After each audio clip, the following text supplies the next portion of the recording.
बिस्मिल्लाहिर्रहमानिर्रहीम। अस्सलाम वालेकुम। आज के वीडियो में हम बात करेंगे दुख्तर मशरिक मोहतरमा बेनज़ीर भुट्टो के हवाले से। 21 जून 1953 के दिन जुल्फ़िकार अली भुट्टो और नुसरत भुट्टो के यहाँ बेटी ने जन्म लिया। जुल्फ़िकार अली भुट्टो ने अपनी बेटी का नाम अपनी बहन की निस्बत से बेनज़ीर रखा। मिस्टर भुट्टो अपनी लाडली बेटी को पिंकी कहकर बुलाते थे, जबकि तारीख में बेनज़ीर भुट्टो को दुख्तर मशरिक या फिर आयरन लेडी के नाम से याद किया जाता है। बेनज़ीर भुट्टो ने इब्तदाई तालीम कराची से हासिल की। 1973 में हार्वर्ड यूनिवर्सिटी अमेरिका से ग्रेजुएशन करने के बाद उन्होंने ऑक्सफोर्ड यूनिवर्सिटी लंदन में दाखिला लिया और वहाँ से फलसफा, सियासत और माशियात में ग्रेजुएशन की। बेनज़ीर भुट्टो ज़ेरे तालीम ऑक्सफोर्ड तकरीरी यूनियन की सदर भी मुंतखब हुई।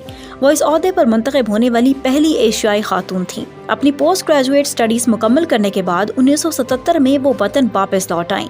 जनरल ज़ियाउल हक ने पाकिस्तान में मार्शल लॉ लगा दिया था, जिसके नतीजे में जुल्फ़िकार अली भुट्टो को तख्तादार पर लटका दिया गया, जबकि बेनज़ीर को हिरासत में लिया गया। 1979 से 1984 तक का अरसा बेनज़ीर भुट्टो ने मुख्तलिफ जेलों में गुजारा।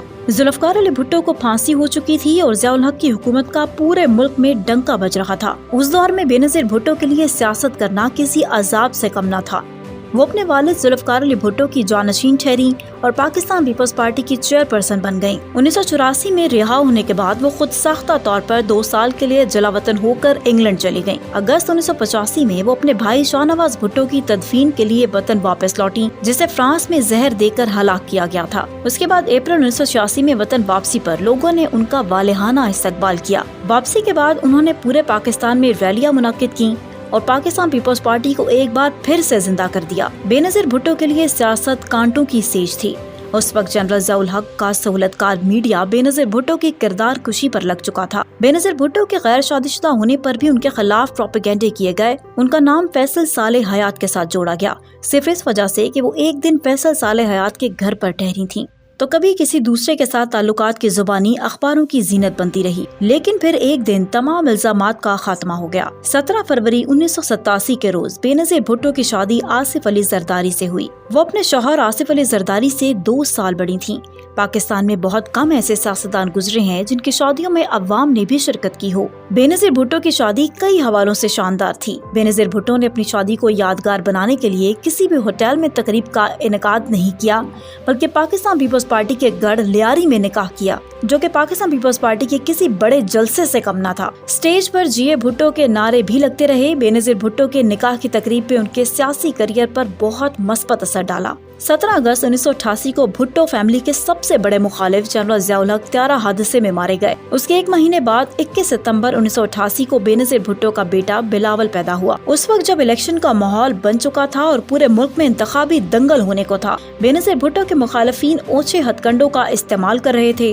उनकी जाती तस्वीर को गलत रंग में अखबारात में शाया करवाया गया और मुल्क भर में हेलीकॉप्टर के जरिए से तस्वीर फेंकी गयी, लेकिन शायद कुदरत को कुछ और ही मंजूर था। हुआ कुछ यूँ कि 1988 के जनरल इलेक्शन में पाकिस्तान पीपल्स पार्टी ने 207 में से 94 सीटें जीतकर अपनी हुकूमत बना ली और बेनज़ीर भुट्टो इस्लामी दुनिया की पहली खातून वज़ीर आज़म मुंतखब हुई। उस वक्त बेनज़ीर भुट्टो की उम्र सिर्फ 35 साल थी। 1990 को सदर गुलाम इसाक खान ने बेनज़ीर भुट्टो की मुंतखब हुकूमत को बरतरफ कर दिया, जबकि चंद दिन बाद आसिफ अली जरदारी को गिरफ्तार कर लिया गया। उसके बाद नवाज शरीफ वज़ीर आज़म मुंतखब हो गए और बेनज़ीर भुट्टो कायदे हिज़्ब इख्तिलाफ यानी कि अपोजिशन लीडर मुंतखब हुई। 1983 के जनरल इलेक्शन में पाकिस्तान पीपल्स पार्टी 207 में से 89 सीटें जीतकर दोबारा से इक़्तिदार में आ गई और बेनज़ीर भुट्टो दूसरी मर्तबा वज़ीर आज़म बनी। बेनज़ीर भुट्टो का दूसरा दौरे हुकूमत भी पहले दौरे हुकूमत की तरह सियासी अदम इत्मीनान और तनाज़ात से भरपूर रहा। अगरचे कई शोबाजात में बेहतरी भी नजर आई। ये वो वक्त था जब मुल्क शाम से उनके भाई मुर्तज़ा भुट्टो वतन वापस आए और उन्हें गिरफ्तार कर लिया गया, क्योंकि उन पर PIA के त्यारे के अगवा का इल्जाम था। बाद में जब मीर मुर्तज़ा भुट्टो सिंध असेंबली के रुकन मुंतखब हुए तो उन्हें रिहा कर दिया गया, लेकिन फिर मुर्तज़ा भुट्टो को कराची में सिंध पुलिस एहलकारों ने गोलियां मारकर कत्ल कर दिया। 1996 में बेनज़ीर के अपने लगाए गए वफादार साथी सदर फारूक लगारी ने करप्शन के इल्जाम में बेनज़ीर की हुकूमत बरतरफ कर दी।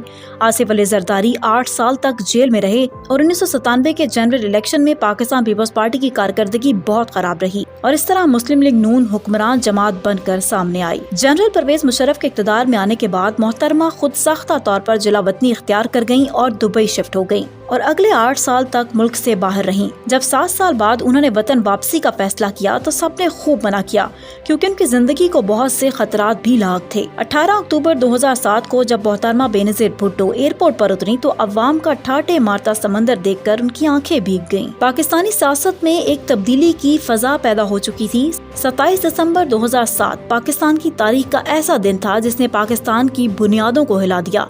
लियाकत बाग के कामयाब जलसे के बाद वापसी पर पाकिस्तान के दुश्मनों ने बेनजीर भुट्टो को शहीद कर दिया और पूरे पाकिस्तान में कोहराम मच गया। बेनजीर भुट्टो ने जान तो दे दी मगर रहती दुनिया तक अपने नजरियात और शख्सियत को जिंदा कर गई। बेनजीर भुट्टो का इस्लामी मुल्क की पहली खातून वज़ीर आज़म बनना, उनके सियासी पस मंजर, वालिद जुल्फ़िकार अली भुट्टो की फांसी, दोनों भाइयों की अमवात और खुद बेनजीर भुट्टो की करिश्माती शख्सियत वो अवामिल थे जिसने हमेशा से उन्हें आलमी मीडिया की तवज्जो का मरकज बना दिया। अपोजिशन जमातों के अरकान भी बेनजीर की अजमत का एतराफ करते थे। पाकिस्तानी सियासत की तारीख पर नजर डाली जाए तो हमारे यहाँ कई खवातीन ने मुल्की और गैर मुल्की सतह पर पाकिस्तान के लिए काम किया। मोहतरमा फातिमा जिन्ना ने खवातीन में शऊर के जिस दीप को जलाया, मोहतरमा बेनजीर भुट्टो ने उसे अपने लहू से रोशन रखा। बेनजीर भुट्टो कई किताबें भी लिख चुकी हैं, जिसमें से डॉटर ऑफ द ईस्ट सबसे मकबूल है, जो कि मशरिक की बेटी के नाम से उर्दू जबान में भी दस्तयाब है। उम्मीद करती हूँ कि वीडियो आपको पसंद आई होगी। वीडियो पसंद आई तो लाइक, शेयर एंड सब्सक्राइब करें और अपनी राय का इजहार कमेंट सेक्शन में जरूर कीजिएगा।